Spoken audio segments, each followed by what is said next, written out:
Donc on continue sur notre série sur l'Exode, un appel à la liberté. Et le message de la dernière célébration, elle était sur les 10 commandements. C'est un passage qui est vraiment fort, que Dieu avait donné au peuple hébreu et à Moïse. Et on a pu voir combien le cadre de Dieu, il était bénéfique pour le peuple d'Israël. Et moi, je trouve ça génial aussi parce que les 10 commandements, c'est toujours actuel pour nous. En fait, c'est toujours super bon pour nous ou pour la société. Et ça, c'est vraiment excellent. C'est toujours actuel finalement.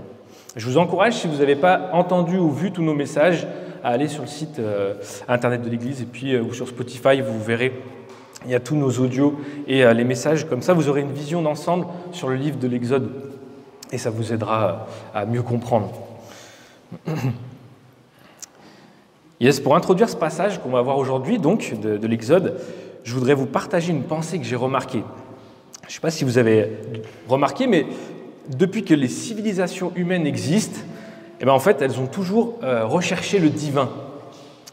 Elles ont toujours cherché ce qui était plus haut qu'eux, quelque chose de plus grand, quelqu'un de plus grand.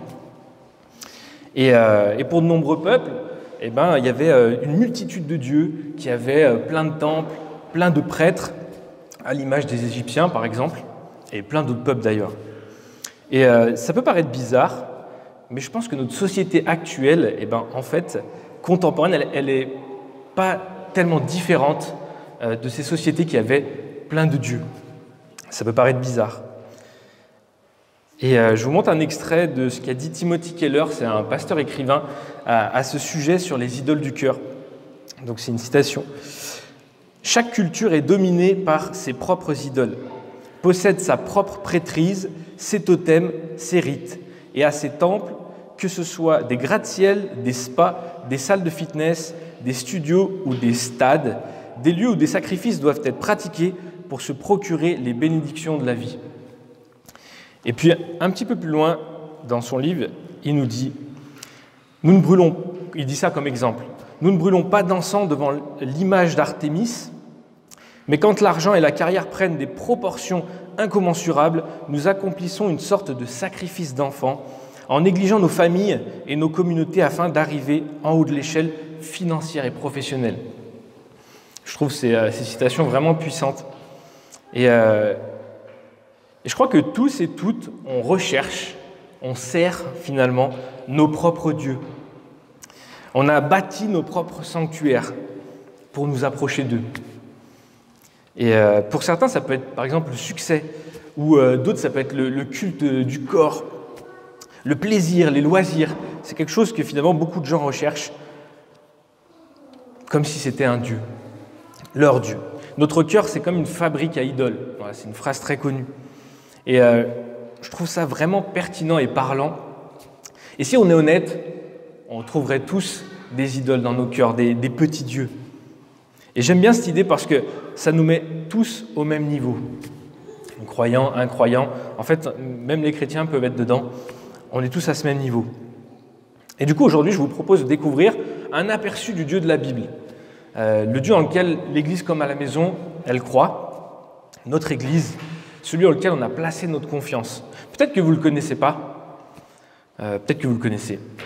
Et on va s'intéresser aujourd'hui au premier temple qui lui a été dédié.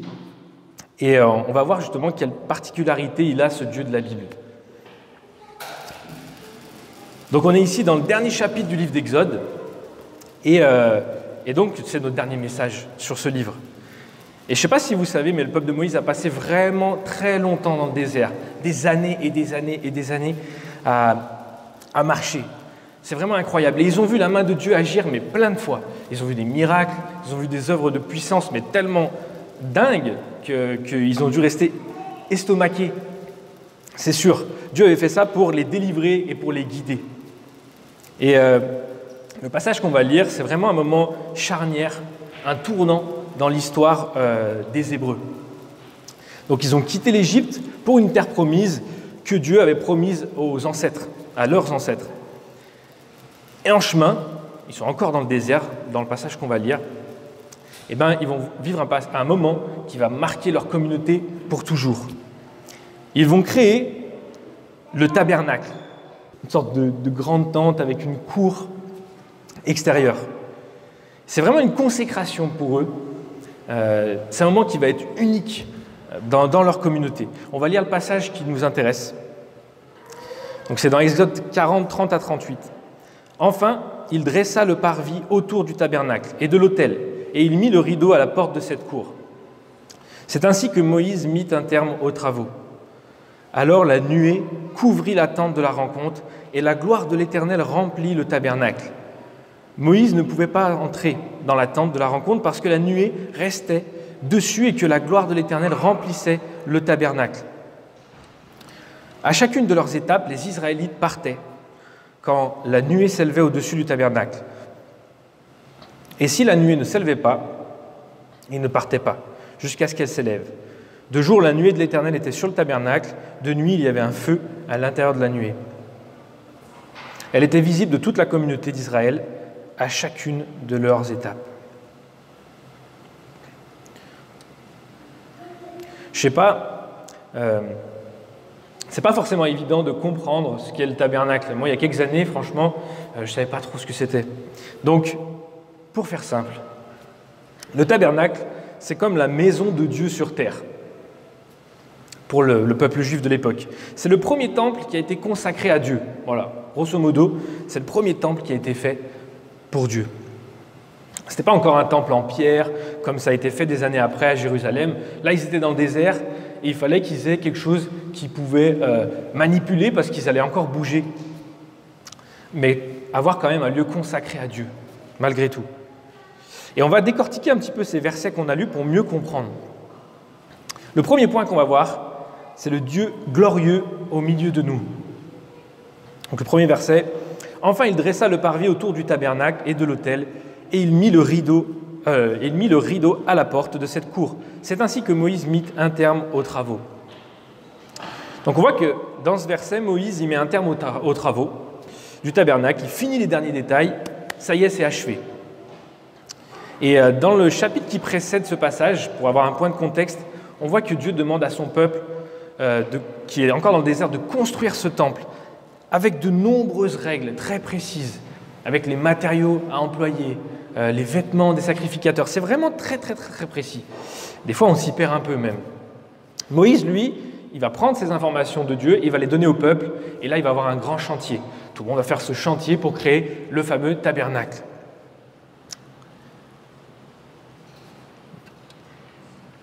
Oui, la maison de Dieu sur terre. Et la première chose que ce passage nous apprend, en fait, tout simplement, c'est que Dieu désire demeurer au milieu de son peuple. Dieu, il aurait pu continuer comme ça. C'est pas un humain, il n'a pas besoin d'une maison, en fait. Mais il a voulu, en fait, une maison pour être au milieu des siens. C'est vraiment sa volonté. Dieu désire demeurer au milieu de son peuple. On peut apprendre ça de Dieu dans ce passage. Et ça, c'est déjà très encourageant. Il n'est pas resté lointain, il veut être avec son peuple, même dans le désert. La suite, du coup, « Alors la nuée couvrit la tente de la rencontre et la gloire de l'Éternel remplit le tabernacle. » Donc la deuxième chose qui saute aux yeux dans ce passage, c'est la gloire de Dieu. C'est vrai, à peine Moïse, il a fini les travaux avec le peuple, que la nuée, boum, vient directement couvrir la tente et le tabernacle. Elle le remplit même. Pour nous, aujourd'hui, la nuée, ça peut être un peu bizarre comme expression. On peut penser à un nuage, du brouillard, un truc un peu brumeux, quoi. Et pour un juif de l'époque, la nuée, ça représente la gloire de Dieu. Et plus encore, c'est même plus que la gloire. La nuée dans la Bible, ça représente la présence de Dieu. C'est même pas comme si Dieu est là parce que sa nuée est là. C'est donc vraiment sérieux quand on voit que la nuée recouvre la tente parce que ça signifie que c'est Dieu en personne qui est venu à ce moment-là. Il est venu au milieu de son peuple, au milieu de cette construction. Et ils ont dû avoir de la joie et de la crainte parce que c'est un spectacle incroyable. Ils ont dû raconter ça de génération en génération. Vous imaginez la nuée de Dieu comme ça qui vient là et puis qui vous éblouit, plus puissant que le soleil. Enfin, on ne peut pas trop imaginer ce genre de choses parce qu'on ne l'a jamais vu. Mais en tout cas, on ne veut pas rester de marbre face à ça. Et dans d'autres passages, on voit que quand la nuée vient, tout le monde se met à genoux et adore Dieu. C'est vraiment quelque chose de très, très, très puissant. Ce n'est pas juste un nuage, quoi. Et donc la deuxième chose qu'on voit ici, c'est que Dieu est glorieux. Ça fait partie de Dieu. Dieu est un Dieu glorieux. Quand Dieu vient quelque part, c'est pas juste quelqu'un qui vient comme ça, genre moi qui rentre. C'est vraiment tout le monde tremble. Ah, c'est le patron qui vient. C'est pas n'importe qui. Et on a souvent ce langage de dire, lui, c'est vraiment le Dieu du football ou le Dieu de la pâtisserie ou le Dieu de la musique ou je sais pas trop quoi.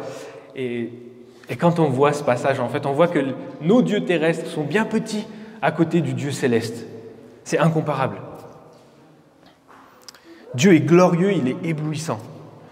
Et rien de ce qu'on connaît peut lui être comparé. La Bible, elle dit que dans le ciel, il y a des anges qui le louent constamment tellement qu'il est glorieux. Donc, ces deux versets, ils nous apprennent quoi? On va récapituler. Dieu désire demeurer au milieu de son peuple et Dieu est glorieux. Ces deux points, ils paraissent vraiment positifs. Franchement, c'est super. Dieu désire demeurer au milieu de nous. Bon, c'est génial. Et puis, Dieu est glorieux. Excellent, moi, ça me va, en fait. Mais en fait, il y a un problème avec ces deux points. Et ça vient tout de suite après dans le passage. On va voir ce que c'est. Notre deuxième point, c'est que nous sommes séparés de Dieu. La suite, Moïse ne pouvait pas entrer dans la tente de la rencontre parce que la nuée restait dessus et que la gloire de l'Éternel remplissait le tabernacle. Ici, on voit que la gloire de Dieu empêche maintenant Moïse d'entrer. Et pourtant, dans plusieurs passages de l'Exode, on voit que Moïse va rentrer dans la présence de Dieu, dans la nuée de Dieu, notamment quand il va à la montagne prendre les 10 commandements. Et ce passage, il nous montre que Dieu est tellement glorieux qu'il est impossible, même au plus saint ou à la plus sainte personne, de rentrer dans sa présence. Et même chaque fois que Moïse est rentré dans la présence de Dieu, c'est Dieu qui le lui a permis. Mais ici, Dieu nous montre une toute autre réalité. Cette réalité, c'est que personne ne peut entrer dans sa présence. Personne. Ça, c'est pas top pour nous, pour le coup. On est malheureusement séparés de Dieu. Et c'est vraiment intéressant parce que le livre d'Exode, il se finit comme ça. Tac, c'est la fin d'un méga livre qui se termine comme ça. Et quand on finit le livre, on se retrouve un peu comme dans une sorte de paradoxe. On voit que Dieu il veut habiter avec son peuple, on l'a vu, et puis qu'il veut être proche de lui, et en même temps que personne ne peut entrer dans sa présence. Donc c'est vraiment un paradoxe, tellement qu'il est glorieux. Alors bien sûr, après ce passage, il est prévu que des sacrificateurs rentrent dans le tabernacle, qui puissent servir Dieu. Mais même ça ne peut pas vraiment nous rassurer. Parce que ces sacrificateurs, c'est qu'une infime partie du peuple qui ils font partie d'une famille, d'une lignée de sacrificateurs. Donc c'est vraiment difficile de rentrer dans ce temple. Et même, il y a quelque chose, une image qui est forte. Dans le tabernacle, il y avait au milieu le lieu très saint. C'est l'endroit où étaient entreposées plein de choses, comme l'arche de l'Alliance, des choses très saintes. C'est l'endroit où il y avait la présence de Dieu. Dans cet endroit-là, il y avait tout le temps la présence de Dieu. Et à l'entrée de ce lieu, qu'on appelait lieu très saint, il y avait un voile qui avait été conçu pour empêcher les personnes d'entrer directement dans la présence de Dieu. L'accès, il était possible que par un intermédiaire, le souverain sacrificateur, donc une seule personne, et juste une fois par an, il pouvait rentrer dedans. Donc vous voyez le truc, c'est vraiment compliqué. Et encore, il rentrait parce que Dieu l'acceptait. Mais en gros, c'est impossible de rentrer dans la présence de Dieu. On le voit bien, il y a un voile qui nous sépare, on ne peut pas. Et donc le livre s'arrête comme ça. Et tout le long de la Bible, il y a ce même problème. Dieu veut une relation avec nous, mais on est séparés de lui.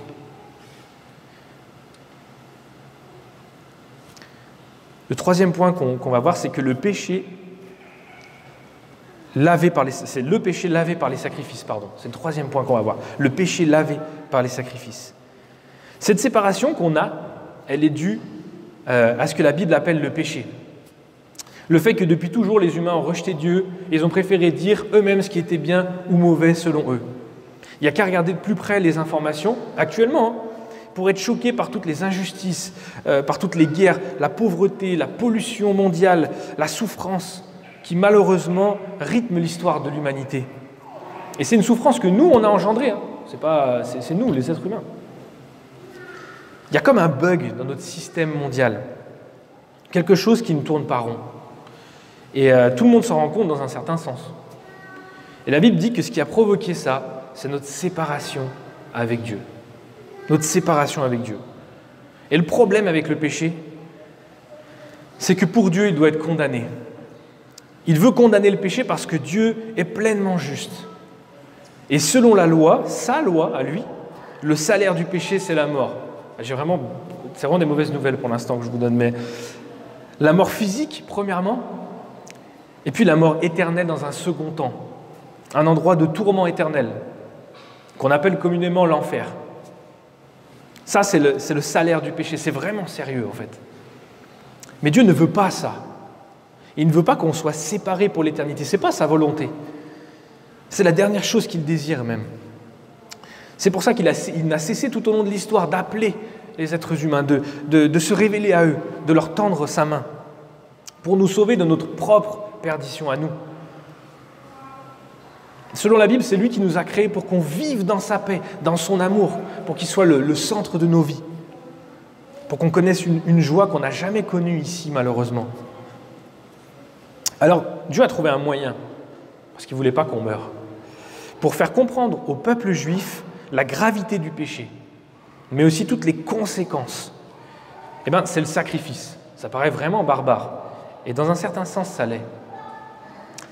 Dieu, il a mis en place pour les Juifs le sacrifice des animaux. En fait, pour que quelqu'un paye. Quelqu'un paye les péchés des Hébreux. C'était comme une dette, une peine qu'il fallait payer devant Dieu. Et pour donner un exemple, parce que c'est quand même un peu bizarre, imaginez que quelqu'un cambriole votre maison, votre appartement, et qu'il prenne tout ce que vous avez, ce pourquoi vous avez travaillé. Votre désir à ce moment-là, j'imagine, et c'est légitime, c'est que cette personne, elle soit arrêtée et que justice soit faite, que vous retrouviez vos objets et que cette personne, elle soit jugée pour son vol, parce qu'elle a volé, c'est un voleur. Ça, c'est la vérité. Mais si la justice, maintenant, elle se mettait à dire, bon, au coupable, ok, c'est bon, en fait, on fait comme si de rien n'était, je te laisse partir, vas-y, c'est bon, tu es libre, t'as rien fait, t'inquiète, ça reste entre nous. Là, je suis sûr que vous ne serez pas d'accord. Et moi, en tout cas, je ne serai pas d'accord. Je ne trouve pas ça juste. Et c'est normal, parce que c'est une injustice. C'est pareil avec Dieu. Le péché, il doit être puni. Il faut que les coupables payent. C'est ça la mauvaise nouvelle, mais c'est la vérité, en tout cas, selon la Bible. Et le problème, c'est qu'on est tous et toutes coupables. Franchement, si vous ne me croyez pas, on n'a qu'à regarder vous reprenez le message la dernière fois sur les 10 commandements et qu'une seule personne me dise qu'il n'a jamais fauté sur un seul commandement, franchement, c'est impossible. C'est impossible. La justice de Dieu, elle est trop haute. On ne peut pas l'atteindre. Alors du coup, Dieu, avec sa pédagogie, il va faire comprendre aux Juifs que sa volonté, ce n'est pas qu'ils meurent malgré leurs fautes. Il va donc leur proposer un moyen de substitution, les animaux, sacrifice des animaux. Il met en place ce système où des êtres innocents vont mourir pour des coupables. Ça, c'est assez incroyable. On est coupable, ces animaux, ils n'ont rien fait, ils vont mourir pour les êtres humains, pour les Juifs. Et le tabernacle, justement, il jouait un rôle, mais hyper fort là-dedans. À l'extérieur du tabernacle, il y avait une cour. Et toute l'année, c'était sur un autel, dans cette cour, qu'il y avait des holocaustes qui étaient faits, que les sacrificateurs offraient continuellement des sacrifices pour leur péché et le péché du peuple. Et pour couvrir la culpabilité du peuple, il fallait que le sang des animaux soit versé continuellement, parce que le péché du peuple lui-même était continuel. Donc c'était vraiment un truc incroyable. Il y avait tout le temps des sacrifices pour le péché du peuple. Dieu a mis en place ce système de substitution. Les animaux sacrifiés, ils n'avaient pas le pouvoir de purifier les péchés, en fait. Ils n'avaient pas ce pouvoir-là. C'était plutôt une image, une préfiguration d'un sauvetage que Dieu annonçait pour l'avenir, pour les Juifs et pour toute la terre. Et des centaines d'années après le passage de l'Exode, là qu'on vient de voir, un homme qui était très proche de Dieu a annoncé quelque chose qui était en lien justement avec le plan de Dieu pour sauver l'humanité. Et c'est ce qu'on appelle une prophétie. Il a dit une prophétie en fait, sur un homme qui allait souffrir. On trouve cette prophétie dans Ésaïe 53. Donc là on parle d'un homme. Méprisé et délaissé par les hommes, homme de douleur habitué à la souffrance, il était pareil à celui face auquel on détourne la tête. Nous l'avons méprisé, nous n'avons fait aucun cas de lui. Pourtant, ce sont nos souffrances qu'il a portées, c'est de nos douleurs qu'il s'est chargé. Et nous l'avons considéré comme puni, frappé par Dieu et humilié. Mais lui, il était blessé à cause de nos transgressions, brisé à cause de nos fautes. La punition qui nous donne la paix est tombée sur lui. Et c'est par ses blessures que nous sommes guéris. Nous étions tous comme des brebis égarées, chacun suivait sa propre voie, et l'Éternel a fait retomber sur lui nos fautes à tous. Ça, c'est vraiment un passage incroyable. Ça mériterait qu'on médite vraiment longtemps dessus. En tout cas, c'est une prophétie incroyable qui annonce que quelqu'un va souffrir pour les fautes des autres. C'est très bizarre comme concept. Pour donner la paix. Ça nous amène à notre 4e point. Jésus, le nouveau sacrifice. Du coup, on va encore avancer dans le temps. On va faire un saut d'à peu près 2000 ans après l'histoire du tabernacle. Et le peuple juif, il pratiquait encore des sacrifices. Mais cette fois, dans un grand temple à Jérusalem. Ça n'avait pas changé parce qu'ils péchaient tout le temps. Donc il fallait couvrir ce péché. Et c'est à cette période qu'est venu le substitut parfait. Celui qui avait été annoncé, comme on l'a vu, une personne qui va souffrir pour porter les péchés de beaucoup. Et cette personne, c'est Jésus, vous l'aurez peut-être deviné. C'est pour ça que Jésus est appelé le Sauveur, en fait. Des fois, on ne comprend pas trop, Jésus t'a sauvé. Moi, je ne comprenais pas il y a quelques années. C'est pour ça qu'il est appelé le Sauveur. Et chaque jour, on le célèbre parce qu'on croit que nos fautes en lui, elles sont couvertes et pardonnées. Et voilà ce qu'a dit un grand prophète qui vivait au temps de Jésus, quand il a vu Jésus s'approcher de lui. Ce prophète, il s'appelait Jean-Baptiste, et il annonçait justement la venue du Sauveur. Quand il l'a vu s'approcher de lui, donc c'est ce passage, il a dit, le lendemain, il vit Jésus s'approcher de lui et dit, « Voici l'agneau de Dieu qui enlève les péchés du monde. » Ça reprend cette idée de victime, agneau, qui prend les péchés.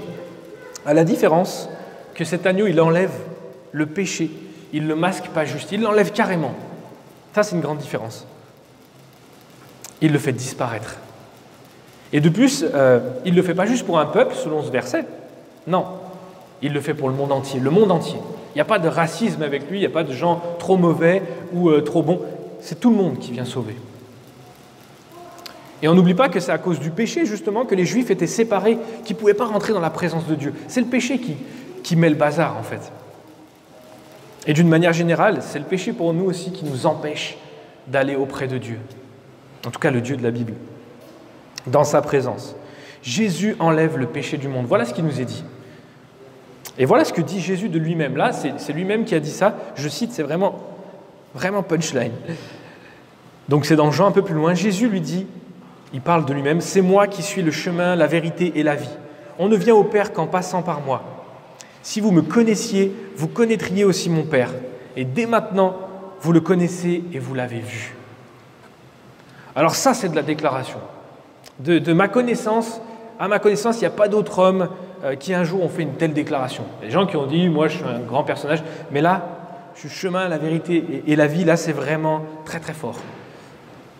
Il dit qu'il est le chemin, la vérité et la vie, on ne vient au Père qu'en passant par lui. C'est assez mystérieux. Il est le seul, selon lui, à pouvoir nous faire entrer dans la présence de Dieu.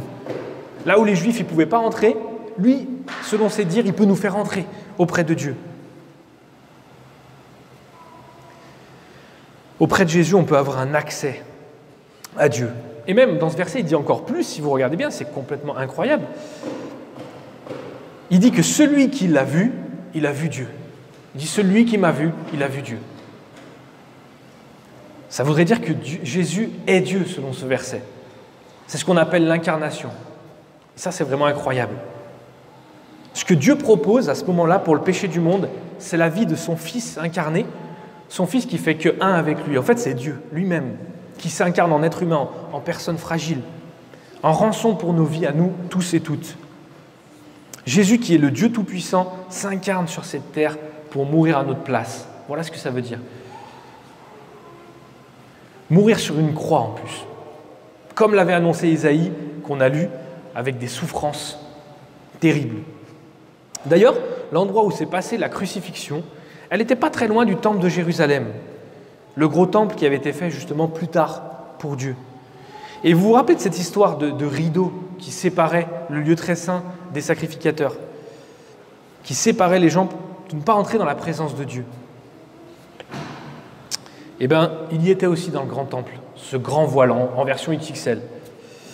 Et lorsque Jésus il est mort sur la croix, au moment où il est mort, ce rideau il s'est déchiré en deux. Ce truc qui séparait l'humanité de Dieu, il a été déchiré au moment où Jésus est mort. Je ne sais pas si vous voyez ce que ça signifie. Tout ça, c'est des symboles, mais très forts. Jésus, sur la croix, il a porté les péchés de ceux et celles qui se confient en lui. Il n'a pas juste souffert physiquement, bien qu'il ait beaucoup souffert, il a souffert aussi spirituellement parce qu'il a pris le péché, il a porté nos péchés, ceux du tueur, du brigand ou de je ne sais quoi. Il a été puni à notre place, comme les sacrifices de l'Ancien Testament. C'était ça l'image. Et en nous délivrant de nos fautes pour la première fois, il ouvre l'accès à Dieu, un accès illimité. Pas seulement une fois par an par une seule personne, mais pour n'importe qui place sa confiance et sa foi en lui. Le rideau qui nous séparait de Dieu, il est déchiré. Aujourd'hui, il n'y a plus de rideau. Ça veut dire aujourd'hui que si tu es là et que tu veux te rapprocher de Dieu, quel que soit ton passé, quelle que soit ta vie, c'est seulement en Jésus que tu peux le faire, selon ce qui est dit là. Il y a un pardon total pour tes fautes, pour les nôtres, pour les miennes, mais seulement si tu les reconnais et que tu les déposes au pied de la croix. Jésus, il pardonnera qu'à ceux et celles qui reconnaîtront leur besoin d'être pardonnés. Des fois, on entend que Dieu pardonne, genre, il y a une phrase connue, c'est quelqu'un qui dit « Dieu me pardonnera, c'est son métier ». Mais en fait, non. En tout cas, bibliquement, c'est pas juste. On a une part, un choix à faire. Et c'est pas tout, en fait. Là, on parle de Jésus est mort, on va aller jusqu'au bout. Il nous est dit que le 3e jour, c'est pour ça qu'on fêtait Pâques il y a quelques temps, il nous est dit en fait que le 3e jour après la mort de Jésus, les disciples, ils vont voir quelque chose, mais de dingue. Il faut dire ce qu'il y a, c'est un truc de dingue. Donc je vous lis, c'est un petit peu après, le soir de ce même dimanche, les portes de la maison où les disciples se trouvaient rassemblés étaient fermées, car ils avaient peur des chefs juifs. Jésus vint alors se présenter au milieu d'eux et leur dit « Que la paix soit avec vous ». Après avoir dit cela, il leur montra ses mains et son côté. Les disciples furent remplis de joie en voyant le Seigneur. Alors là, ça peut paraître complètement dingue. En gros, c'est incroyable. Jésus était mort et d'un coup, il est là. Il a des cicatrices, mais il est là. Avec eux, ressuscité. Et il nous annonce avec ce passage que, aussi vrai que lui, il est ressuscité, ses disciples, ils l'ont touché, ils ont pu le voir. Celui ou celle qui croira en lui, il sera ressuscité aussi. Aussi vrai qu'il était ressuscité. C'est ça la foi en Christ. Sachant qu'on va tous mourir un jour en plus. On aura tous, en tout cas, les conséquences de ça. Et j'aime trop cette idée, le paradis de Jésus, c'est pas un lieu où il y aura des élites, des personnes au-dessus des autres en fait, par leur capacité spirituelle. Tu sais, des fois on imagine que dans le royaume des cieux, c'est que des big boss, tu vois. Mais en fait, son paradis, il sera rempli, son royaume, il sera rempli de personnes rachetées. Rempli de personnes qui n'ont rien de plus que les autres, si ce n'est qu'ils ont reconnu que leur cœur était tortueux et qu'ils avaient besoin d'être sauvés par Dieu. Le royaume de Jésus, il est pour ceux qui s'abaissent, pas pour ceux qui s'élèvent. En tout cas, ce n'est pas ceux-là qui rachètent. Un royaume de rachetés. Peut-être que tu es ici et que tu aimerais trouver Dieu, que tu ne sais pas trop comment faire. Moi, ça m'est arrivé il y a des années, je ne savais pas trop par où passer finalement. Et quand je me suis approché de Jésus par divers moyens, c'est là que j'ai été guidé jusqu'à Dieu. Et franchement, je t'encourage, prends un évangile, lis-le, fais-toi ton avis dessus. Tu n'as pas besoin que quelqu'un te raconte des trucs, tu trouveras par toi-même. Tu peux demander à Jésus de te guider, tu peux l'appeler en fait, dans ta vie pour qu'il vienne. Peut-être que tu as des galères, peut-être que tu n'as même pas le temps de penser à Dieu en fait.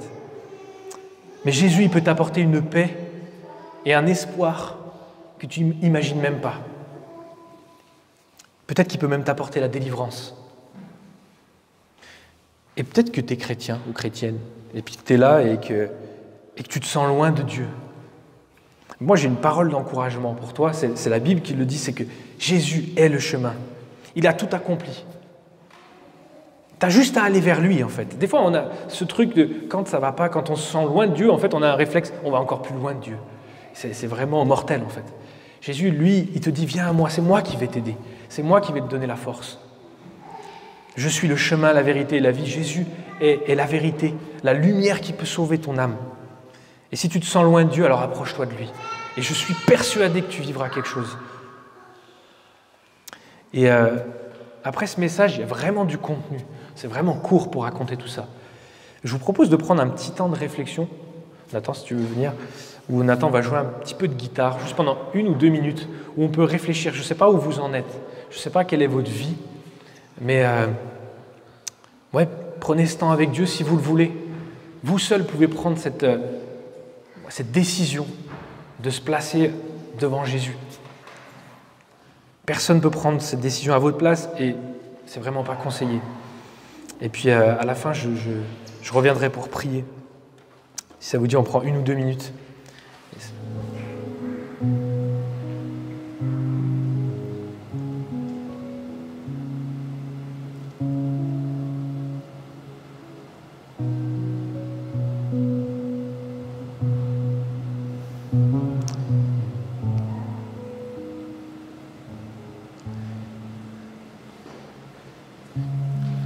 Jésus est le sacrifice pour nos vies.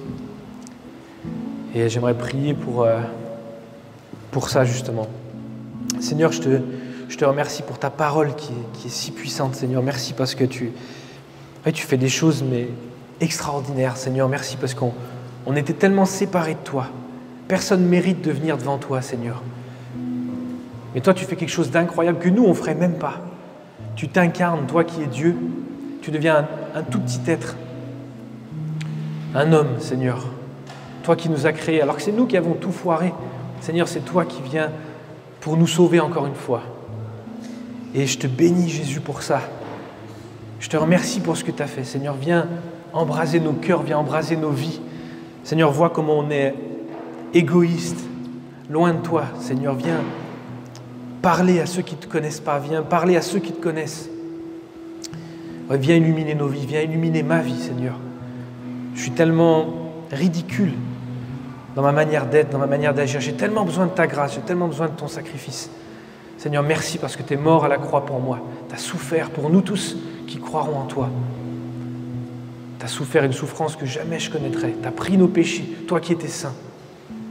Merci, Seigneur, pour tout ça. Je te bénis pour ça, Seigneur. Viens te révéler à nous, je t'en prie, Seigneur. On est tellement froid, tellement dur. Regarde notre monde. Merci parce qu'en toi, on peut ressusciter. Aussi vrai et lumineux que tu étais ressuscité, on ressuscitera. C'est notre foi, c'est ma foi. Seigneur, merci. Béni sois-tu, Jésus. Merci, mon Dieu. Viens nous parler encore dans ces moments, Seigneur. Amen.